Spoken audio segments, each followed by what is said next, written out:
Hello everyone, कैसे आप सभी लोग। उम्मीद करता हूँ बढ़िया होंगे। तो मेरा नाम है मोहम्मद शाहनवाज और आज हम लोग एक हाइपोथेसिस के बारे में पढ़ेंगे जिसका नाम है बाइनरी स्टार हाइपोथेसिस।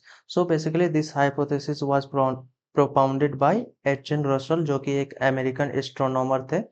इन्होंने ही इन द ईयर ऑफ 1937 एक हाइपोथेसिस दिया था जिसका नाम है बाइनरी स्टार हाइपोथेसिस। ये बेसिकली हमारे रसल भाई साहब हैं जिन्होंने बाइनरी स्टार हाइपोथेसिस दिया था। तो चलिए आगे पढ़ते हैं इस कॉन्सेप्ट को। So basically according to this hypothesis there were two stars around the primitive sun. सो बेसिकली यहाँ पे जो है दो स्टार रहता है और एक प्रिमिटिव सन होता है, यानी कि टोटल तीन स्टार्स रहता है। तो बेसिकली इसके प्रीवियस वीडियो में, प्रीवियस हाइपोथेसिस में हमने पढ़ा था बाई पेरेंटल हाइपोथेसिस, या फिर बोल सकते हैं बाई पेरेंटल कॉन्सेप्ट, जिसमें सिर्फ दो स्टार्स रहते थे। दो यानी कि एक सन रहता था, एक स्टार रहता था, कंपेनियन स्टार रहता था। अब यहाँ पे टोटल तीन स्टार हो जाएगा, एक कंपेनियन स्टार हो जाएगा और एक अप्रोचिंग स्टार हो जाएगा, जिसके साथ साथ एक सन भी होगा। तो बेसिकली यहाँ टोटल थ्री स्टार होगा। सो चलिए आगे कॉन्सेप्ट को पढ़ते हैं। So initially the companion star was revolve around the primitive sun. अब बेसिकली जो हमारा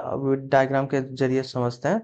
अब जो हमारा ये प्रिमिटिव सन है, ये बेसिकली कंपेनियन स्टार जो है वो इसके चारों ओर रिवॉल्व करता है, चारों ओर रिवॉल्व करता है। अब चारों ओर रिवॉल्व करने के बाद ये हमारा हो जाएगा प्रिमिटिव सन हो जाएगा, ये हमारा कंपेनियन स्टार हो जाएगा। सो अब रिवॉल्व करता है। अब कुछ टाइम बाद ऐसा होता है कि यहाँ पे एक अप्रोचिंग स्टार होता है, एक जाइंट स्टार होता है जो कि कंपेनियन स्टार के बगल से जाता है, नियर द कंपेनियन स्टार। अब इसके वजह से क्या होता है, अब चलिए यहाँ डायग्राम बनाते हैं। एक ये हमारा हो जाएगा बेसिकली अप्रोचिंग स्टार, जो कि हमारे इस पाथ थ्रू इस पास में चला जाएगा। So basically this is the route of approaching star. अब आगे क्या होता चलिए पढ़ते हैं। Thus, there would have been no effect of tidal force of the giant approaching star on the primitive sun। अब देखो यहाँ पे जो primitive sun का जो tidal force है और जो approaching star का tidal force है, ये बेसिकली बहुत ज़्यादा दूर हो जाएगा। तो इसका वजह से जो ग्रेविटेशनल फील्ड के अंदर एक दूसरे के नहीं आएगा। बट जो हमारा कंपेनियन स्टार है, ये बेसिकली ग्रेविटेशनल, जो अप्रोचिंग स्टार का जो ग्रेविटेशनल फील्ड है उसके अंदर आ जाएगा।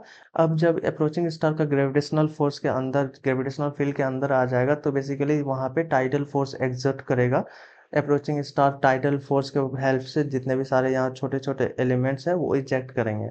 सो बेसिकली जो ये हमारा इजेक्टेड मैटर से बाद में हमारे प्लैनेट्स के फॉर्म में कंडेंस होंगे। So later on the planets were form from the ejected matter. जब ग्रेविटेशनल पुल के वजह से जो हमारा प्लैनेट्स, जो एलिमेंट सेपरेट हुए थे कंपेनियन स्टार के, मैटर सेपरेट हुए थे, ये बेसिकली बाद में जाके हमारा प्लैनेट्स बनता है। In the beginning the planets might have been nearer to each other and this matter might ejected from this planets due to mutual attraction and satellites might have been form from this matter. So basically इसी के due to the gravitational force of approaching star the planets were formed, और जो mutual attraction था different planets के बीच में, gravitational force की वजह से डिफरेंट प्लैनेट्स के बीच में, उससे बेसिकली हमारे छोटे छोटे सैटेलाइट्स बनता है। सो बेसिकली इस कॉन्सेप्ट में एक पेकुलर बात ये थी कि इन्होंने जो डिस्टेंस बताया था, टू स्टार का जो डिस्टेंस बताया, तो बेसिकली इसका डिस्टेंस बताया था 48 lakh kilometre to 64 lakh kilometre. तो बेसिकली ये हमारा डिस्टेंस हो जाएगा, किसका डिस्टेंस हो जाएगा, अप्रोचिंग स्टार और हमारा कंपेनियन स्टार का जो डिस्टेंस है वो बेसिकली 64 लाख किलोमीटर है इनके अकॉर्डिंग। इस तो बेसिकली ये हमारा सिंपल सा बाइनरी स्टार है जो कि प्लैनेट्स फॉर्म होते हैं due to the gravitational force of approaching star, और डिफरेंट प्लैनेट्स फॉर्म होते हैं बाद में, और कंपेनियन स्टार के एलिमेंट्स से प्लैनेट्स फॉर्म होते हैं। तो अब हम लोग आगे कुछ पढ़ेंगे criticism of binary star hypothesis, इसकी क्रिटिसिज्म के बारे में।